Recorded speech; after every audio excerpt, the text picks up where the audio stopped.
Hello, good morning. I always try to share something inspiring, something anyone you watching this can apply in your life. And I just want to make it quick, easy, sweet. This morning I woke up and went to the shower and showering, and some thoughts keep coming, flowing through my mind about what did you do in the past that made you attain success, some things you wanted, and it happened, and you were enjoying every moment of it. And I was successful. Successful means continuously moving towards a definite aim. And I remember a lot of what happened. I could even see it it's like a visualization, like a movie playing on the screen of my mind. And this morning I did my morning rituals. I wrote down what I'm grateful for, send love to places I think needs healing in my life between me and other people. I wrote down within my gratitude some goals that I'm aiming for. I asked for guidance for my day and positive energy throughout my day and with anyone I interact with and everything I do. And this put me in a state of just quiet bliss. And I took my goal, my main goal that I'm going after, and I read it, and I read how my life changed and things I do because I achieved that goal. And I wrote that in the beginning of this year. And I also did an exercise, not on paper, but I asked myself, what do I really, really, really love and enjoy doing? And things pop up and stream in my mind, and I keep repeating that. Probably I asked that maybe 12, 15 times. And some incredible memories or things you have not even done comes into your mind. Now, a lot of people will ask, why do you do that? Because it brings to your mind and it forms neural pathways. It sets your mind, your brain up to the things that make you happy.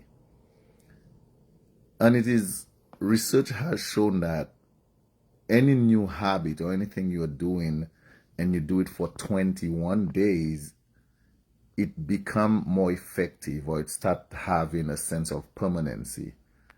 Now, to get up every day and ask yourself, what do I really, really, really love and enjoy? And these things stream from inside of you up, not you thinking or creating it in your head, but let it come quietly, intuitively from the higher part of you. To practice that, it's going to bring you in a state of awe. I just feel so incredible this morning, and this is what I wanted to share. I also went up and to ask myself, what do I really, really, really want? And then I repeated it, and I did about 12. And I just let it stream. And a lot of the things we go after in life, that's not what comes from our soul. That's what we see in the world and we go after it. But to sit down and ask from within, what do I really want, and write it down, is going to take you to a place probably you've never been before. I go on to,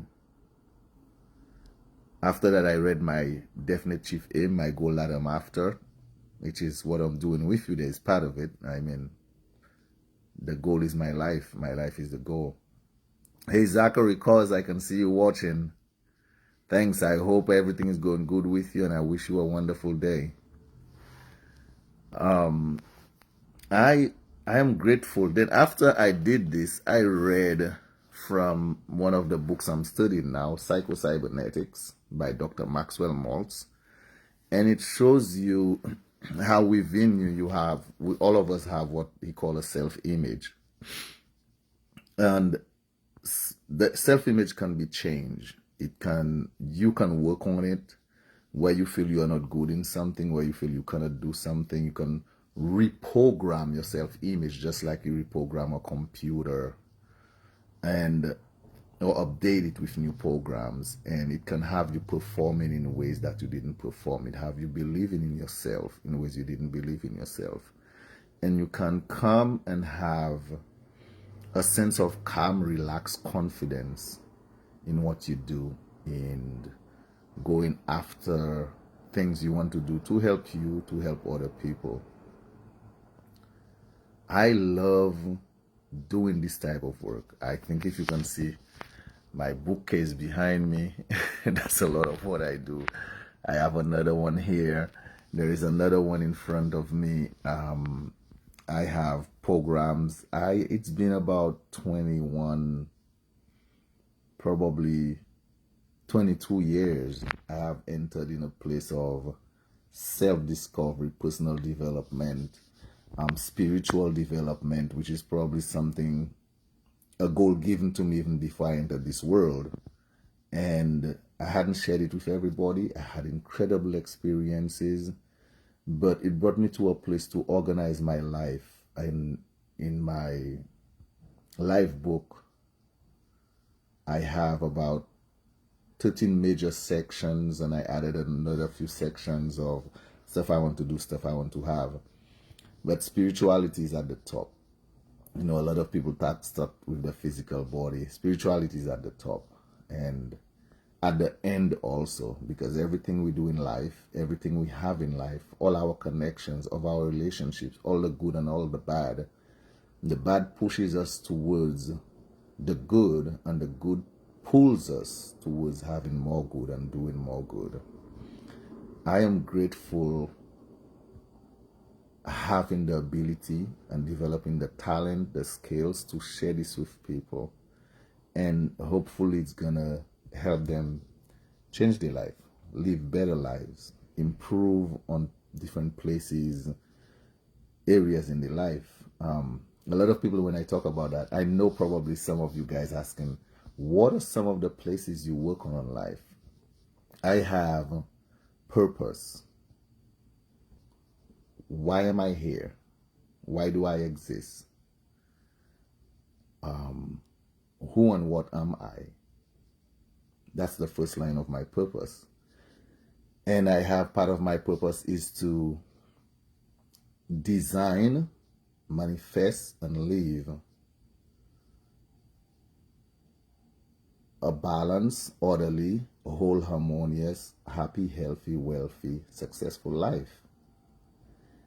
Another part of it is to help others do what I do. That's my purpose. By example of how I live and through my work and my career. And I love that purpose. It took me a while. I didn't go on to someone else's to make mine. It took me probably from the time I was born till now to figure it out. But the funny thing is that we are always on purpose, and wondering what's your purpose is purpose in itself.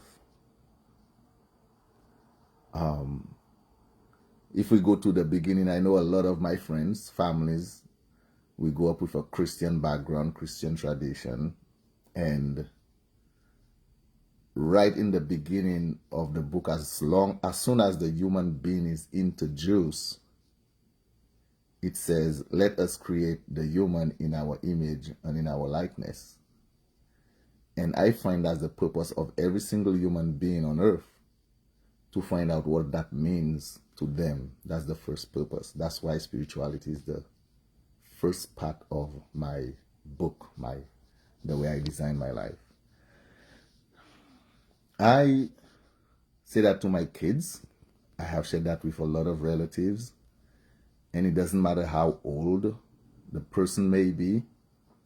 With the kids, it should start early. We should help them figure it out, not force it upon them, but have a book, a binder where you can change the pages just in case you have to update, and write down sections. My life purpose.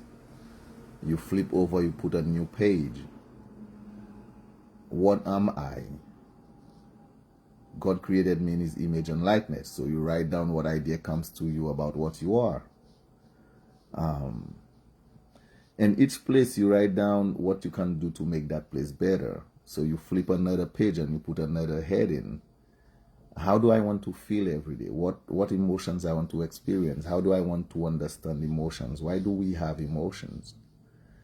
And you can write down what you want to experience: motivation, inspiration, enthusiasm, being in love with life, gratitude. Every morning I get up and I write down 10 things I'm grateful for and a few things that I'm going after, and I write that I'm grateful for them also. So, and wholeness is for you to feel whole, not broken, not wondering what's missing in your life. Now you can flip on another part and write your ideal self-image, the characters, values that can carry you and move you forward.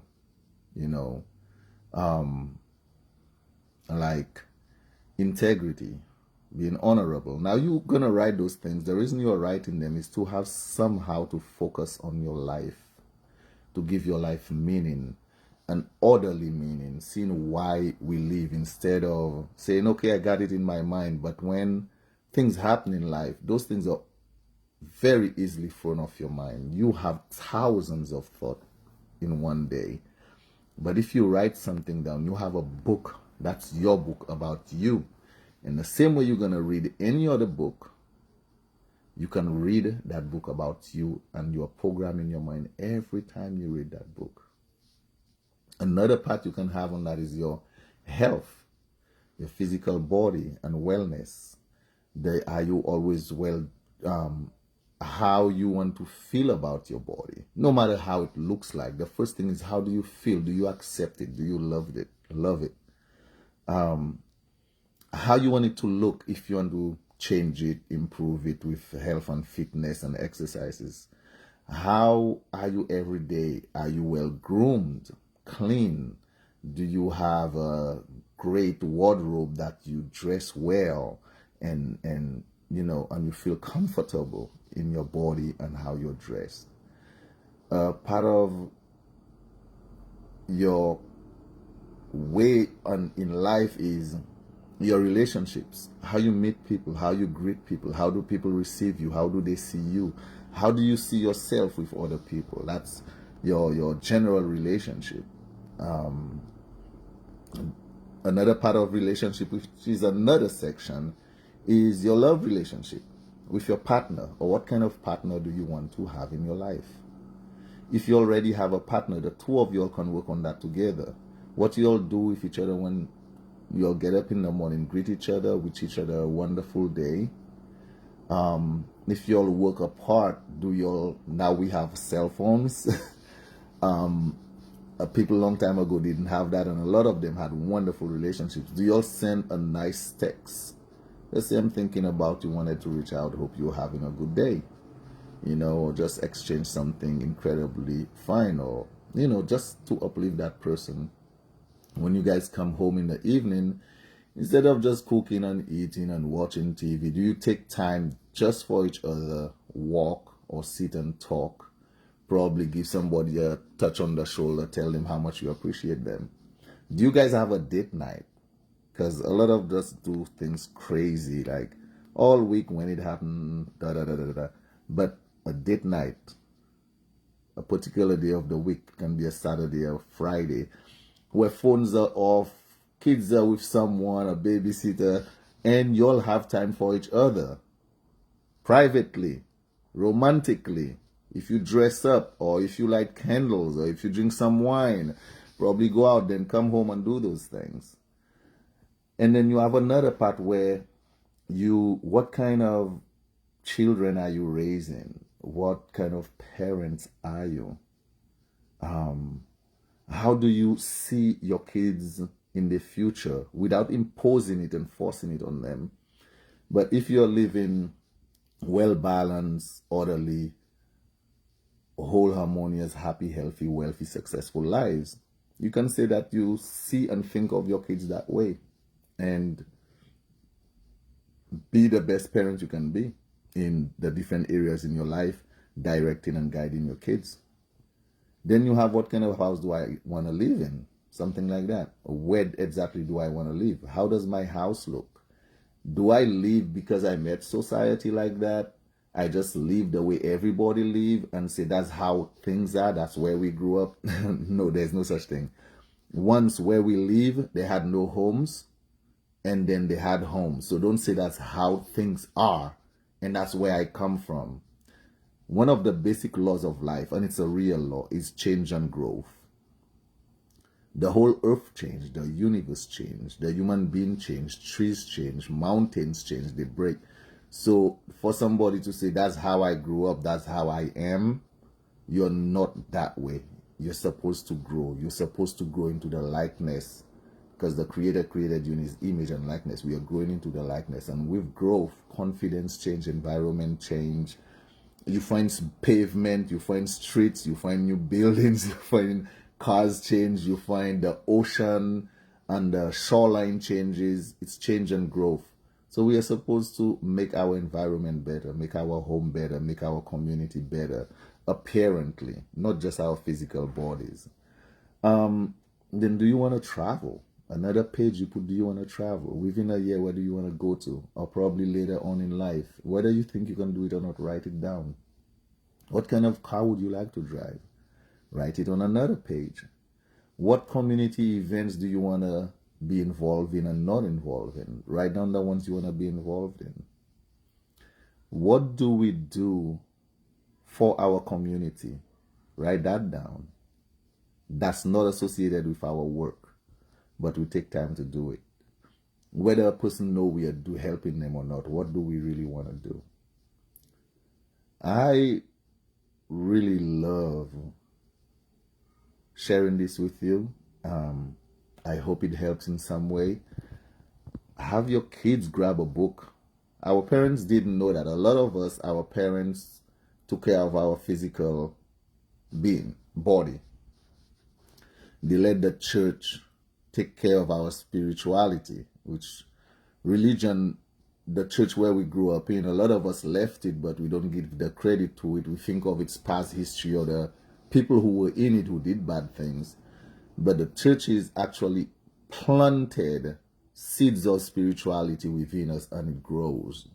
When we were sitting in that Catholic church and the priest was saying all his stuff, it was sinking into our subconscious mind. And when it grew, it had us hunger for more.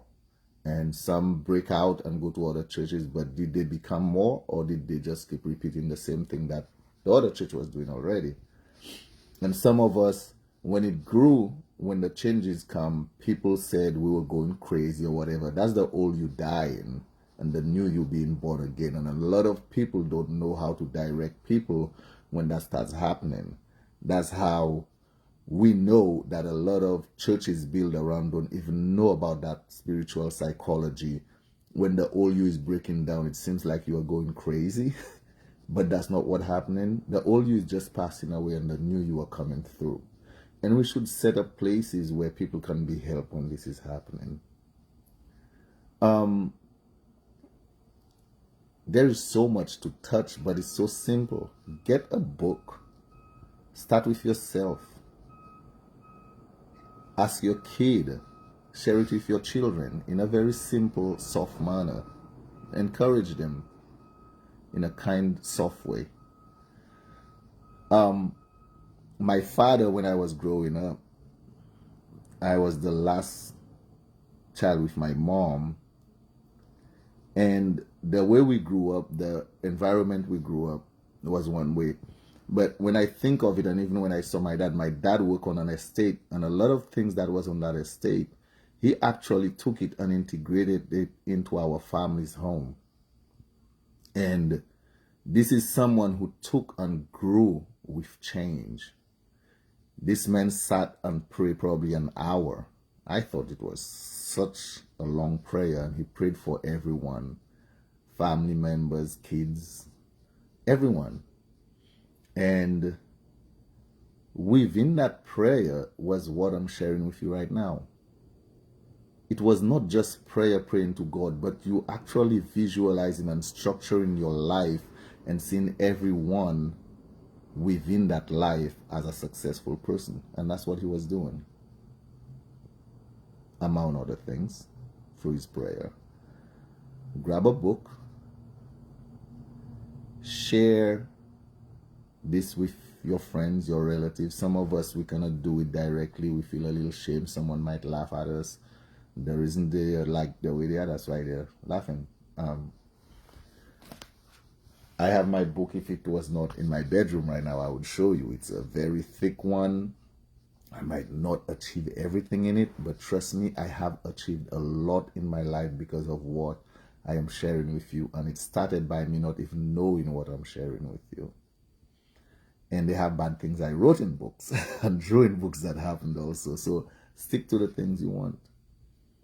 Guys, I love sharing it with you. I love sharing it with anybody who would listen and who would act upon it. And with that, I want to wish you an incredible, wonderful day and a very successful life.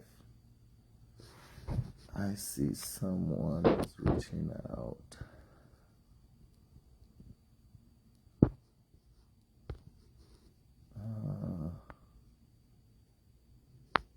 Okay. So, all the best. Have a wonderful Saturday, and I'm gonna head out to work.